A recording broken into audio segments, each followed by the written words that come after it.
Shalom friends, saya Agustinus. Semoga Anda selalu sehat, selalu semangat, dan rindu akan firman Tuhan.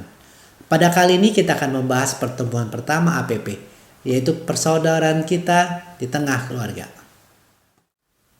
Di masa pandemi ini, setiap keluarga diajak untuk bergandengan tangan, untuk saling membantu sebagai saudara, sehingga terjadi perjumpaan yang menumbuhkan harapan di tengah keluarga. Aksi tersebut harus dilandasi oleh kasih, karena Allah adalah kasih. Kasih adalah cahaya satu-satunya yang menerangi dunia yang gelap dan memberi kepada kita keberanian untuk tetap hidup dan bertindak.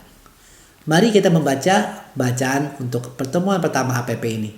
Terambil dari Yohanes 2 ayat 1-11. Perkawinan di Kana. Pada hari ketiga ada perkawinan di Kana yang di Galilea, dan ibu Yesus ada di situ. Yesus dan murid-muridnya diundang juga ke perkawinan itu. Ketika mereka kekurangan anggur, ibu Yesus berkata kepadanya, "Mereka kehabisan anggur." Kata Yesus kepadanya, "Mau apakah engkau daripadaku, ibu? Saatku belum tiba." Tetapi ibu Yesus berkata kepada pelayan-pelayan, "Apa yang dikatakan kepadamu, buatlah itu." Di situ ada 6 tempayan yang disediakan untuk pembasuhan menurut adat orang Yahudi. Masing-masing isinya 2-3 buyung. Yesus berkata kepada pelayan-pelayan itu, "Isilah tempayan-tempayan itu penuh dengan air." Dan mereka pun mengisinya sampai penuh. Lalu kata Yesus kepada mereka, "Sekarang cedoklah dan bawalah kepada pemimpin pesta." Lalu mereka pun membawanya. Setelah pemimpin pesta itu mengecap air yang telah menjadi anggur itu, dan ia tidak tahu dari mana datangnya, tetapi pelayan-pelayan yang mencedok air itu mengetahuinya, ia memanggil mempelai laki-laki dan berkata kepadanya, "Setiap orang menghidangkan anggur yang baik dahulu, dan sesudah orang puas minum, barulah yang kurang baik. Akan tetapi engkau menyimpan anggur yang baik sampai sekarang." Hal itu dibuat Yesus di Kana yang di Galilea sebagai yang pertama dari tanda-tandanya, dan dengan itu ia telah menyatakan kemuliaannya, dan murid-muridnya percaya kepadanya. Dari perikop di atas, banyak hal yang dapat kita renungkan. Juga banyak tokoh yang bisa kita teladani. Saya pernah membahas dari point of view dari sisi para pelayan itu. Klik link di atas untuk melihat video tersebut. Terkait pertemuan APP ini, mari kita menggali lebih dalam tentang hal apa yang dapat kita lakukan sehingga bisa membawa ke dalam keluarga kita harapan, kasih, dan kehangatan kembali. Hal yang pertama adalah mengajak Tuhan Yesus dan Bunda Maria untuk datang dan hadir dalam kehidupan kita. Seperti dapat kita baca di perikop yang tadi. Jika pasutri di pernikahan Kana itu tidak mengundang Tuhan Yesus atau Bunda Maria, mereka akan mengalami suatu krisis. Dan krisis itu akan menjadi permulaan yang buruk bagi pernikahan keluarga mereka. Dapat dibayangkan, mungkin malu, atau mungkin juga nanti jadi gosip perbincangan, bahwa dalam pernikahan mereka, hari yang sangat spesial, mereka sampai kehabisan anggur. Tetapi karena Tuhan Yesus dan Bunda Maria hadir, maka terjadi mukjizat. Bahkan tidak hanya sekedar mukjizat, sampai tercatat di dalam Alkitab yang mana sampai 2000 tahun lebih dapat kita baca sampai saat ini. Teman-teman, kita mengajak Tuhan Yesus dan Bunda Maria hadir dalam kehidupan dan keluarga kita adalah dengan kita memulai kebiasaan untuk berdoa dan membaca firman. Kita memang di masa pandemik ini lebih banyak waktu di rumah. Ada sekolah di rumah, kerja di rumah, dan aktivitas kita mungkin juga banyak di rumah. Mungkin kita jadi agak sibuk mengurus ini dan itu. Waktu kita jadi terbatas. Tapi mari kita biasakan untuk mengambil waktu khusus, untuk mengambil kesempatan yang bisa. Sekarang di mana-mana pasti ada handphone yang ada Alkitabnya. Di saat kita punya waktu senggang, mari kita berdoa singkat, sederhana kepada Tuhan. Atau kita bisa membaca 1-2 perikop. Atau mungkin 1-2 ayat. Tapi dengan membangun kebiasaan ini, kita mengajak Tuhan Yesus dan Bunda Maria untuk hadir dalam keluarga kita, untuk hadir dalam kehidupan kita. Mungkin Anda juga ada yang bertanya, bagaimana jika pasangan ataupun anak-anak saya tidak mau berdoa bersama? Mungkin jawabannya kita bisa berikan dengan begini. Dimulai dari diri sendiri. Dimulai dari kita. Dimulai dari Anda. Kita bangun kebiasaan pribadi.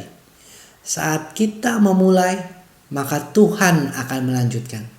Saat kita bisa memperlihatkan perubahan dengan kita banyak berdoa, banyak baca firman, dengan terwujud atas perkataan kita yang semakin baik, tindakan kita yang lebih hangat didasari kasih, maka kita bisa mengajak anggota keluarga kita, pasangan, anak-anak kita untuk berdoa bersama.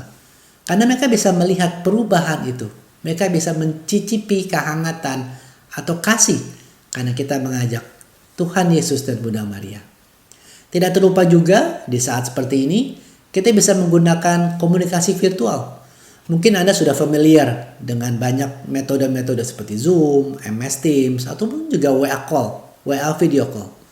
Tidak terlupa juga kita bisa melakukan video call atau komunikasi virtual ini dengan anggota keluarga kita yang tidak serumah.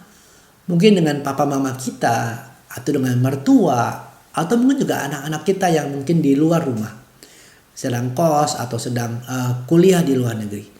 Kita pergunakan kesempatan ini untuk berdoa bersama, untuk sharing, untuk juga membaca firman bersama-sama. Sehingga tidak hanya mendekatkan keluarga yang selama ini mungkin jadi jauh gara-gara pandemi, tapi juga membangun iman kita bersama-sama. Dan kembali mengajak Tuhan Yesus dan Bunda Maria hadir dalam keluarga kita. Hal yang kedua, ada dengan memperhatikan kebutuhan ataupun hal-hal yang diperlukan dari anggota keluarga kita. Tadi kita baca dalam perikop bahwa Tuhan Yesus sempat berkata, saatku belum tiba. Tetapi walaupun saatnya belum tiba, Tuhan Yesus mendengarkan Bunda Maria. Dan dia melihat, sungguh-sungguh melihat bahwa ada krisis yang terjadi di perkawinan di Kana itu. Jika Tuhan Yesus tidak bertindak, maka hal yang tidak menyenangkan, hal yang membuat trauma mungkin malah terjadi. Meskipun saat Tuhan Yesus belum tiba, Tuhan Yesus bertindak. Dan dia membuat mujizat yang membawa berkat bagi banyak orang di situ, termasuk juga untuk pasutrinya. Teman-teman, hal kedua ini kita perhatikan, kita dengarkan, dan kita layani pasangan kita, anak-anak kita, anggota keluarga kita. Jika kita selalu memikirkan urusan saya belum beres, hal-hal yang saya kerjakan banyak, tantangan yang saya harus hadapi begitu besar, hal itu tidak akan ada habis-habisnya. Selalu akan ada masalah dan selalu akan ada tantangan. Tetapi inilah yang dalam APP 2021 ini dimaksudkan untuk kita lakukan. Agar kita bisa memberkati, agar kita bisa terlibat, agar kita bisa melayani anggota keluarga kita. Mungkin saat kita kerja di rumah, bagi bapak-bapak atau ibu-ibu yang dulu kerja di kantor, ajak challenging. Kita mau meeting, anak kita panggil atau anak kita ngajak bermain gitu ya. Atau buat para ibu yang dulunya punya waktu untuk masak, waktu untuk melakukan aktivitas, sekarang harus kalian juga menjadi guru di rumah. Ini mungkin sulit. Mungkin sudah ada yang terbiasa karena sudah hampir 1 tahun kita lakukan. Atau juga dulu mungkin kita punya waktu me time. Kita punya waktu saat anak-anak sekolah atau saat pasangan kita di luar di kantor, kita punya me time. Atau dulu malah kita punya waktu untuk sendiri, kita bisa pergi ketemu teman-teman, melakukan aktivitas. Memang di saat pandemi ini banyak keterbatasan. Kita stres, kita tertantang, dan bahkan kita merasa terkungkung karena harus di rumah terus. Tetapi teman-teman sekalian, di sini saat kita harus menjadi berkat. Di sini saat kita harus terlibat. Mengesampingkan masalah kita, kita perhatikan anggota keluarga. Dan percayalah, saat kita melakukan sesuatu bagi orang lain, maka Tuhan akan datang memberkati semua. Kita tidak tahu, bahkan Tuhan akan memberikan solusi yang selama ini kita pikir ada masalah. Dan bukan cuma masalah kita yang beres, tapi juga keluarga kita akan juga terberkati. Mari kita perhatikan kebutuhan anggota keluarga kita. Kita dengarkan keluhan mereka.